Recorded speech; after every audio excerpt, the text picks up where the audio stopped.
అందరికీ నమస్కారం. నేను మీ అశ్విని. మీరు చూస్తున్నారు అశ్విని సుదర్శనం. మా ఊళ్ళోని ఒక గుడిలో జరుగుతున్న సీతారాముల కళ్యాణానికి రమ్మని మాకు ఆహ్వానం అందింది. మన ఊళ్ళోని సీతారాముల కళ్యాణానికి మామూలుగా వెళ్తే బాగుంటుందా? అచ్చ తెలుగు పదహారణాల తెలుగింటి ఇల్లాలిని కదా, అంతే అందంగా తయారై ఏ ఒక్కటి తక్కువ కాకుండా చూసుకొని మరీ రెడీ అయ్యి వెళ్ళాను. ఏ ఒక్కటి తక్కువ కాకుండా చూసుకొని మరీ అంటే అవేవో ఆభరణాలు అనుకునేరు కాదండి, కొన్ని అలంకారాలు. అవి కుంకుమ, బొట్టు, పువ్వులు, గాజులు ఇవన్నమాట. ఇవి కేవలం అలంకారాలు కాదు, ప్రతి ఇల్లాలికి తప్పనిసరిగా ఉండాల్సిన ముత్తైదువ లక్షణాల సొబగులు. వీటిని మన సాంప్రదాయ దుస్తులతో కలిపినప్పుడు ఆహార్యాన్ని మరింత అద్భుతంగా మార్చే అలంకారాలు.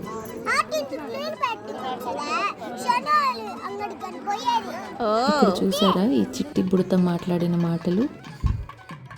గుడికి చేరుకున్న క్షణం నుంచే చుట్టూ కనిపించిన భక్తి పారవశ్యమైన దృశ్యాలు మనసుని మరో లోకానికి తీసుకెళ్ళాయి. అందంగా అలంకరించిన గుడి ప్రాంగణం, తోరణాలు, పూల సువాసనలు, ప్రతి మూలలోనూ కనిపించిన ఆ శోభ అది కేవలం అలంకరణ కాదు, భక్తి యొక్క రూపం. ఇంతలో మంగళవాయిద్యాల నాదం వినిపించింది.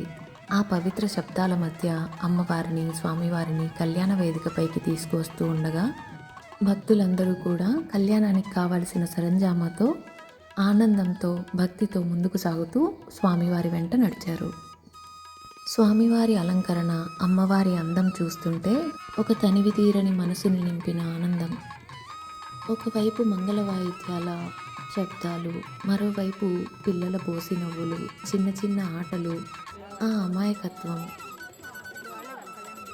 ఆ దృశ్యాల మధ్య సాంప్రదాయబద్ధంగా ప్రారంభమైన సీతారాముల వారి కళ్యాణం మంత్రోచ్చారణల నడుమ ప్రతి క్షణం పవిత్రంగా మారుతూ మనసుని నింపిన ఓ అనుభూతి. చూస్తూ ఉంటే సమయం ఎలా గడిచిపోయిందో కూడా తెలియలేదు. ఆ కళ్యాణాన్ని చూస్తూ మనసు ఆనందంతో, భక్తితో తేలిపోయింది. ఎంతో సాంప్రదాయబద్ధంగా కనిపించిన ఈ పిల్లల్ని చూసి చాలా ముచ్చటేసింది.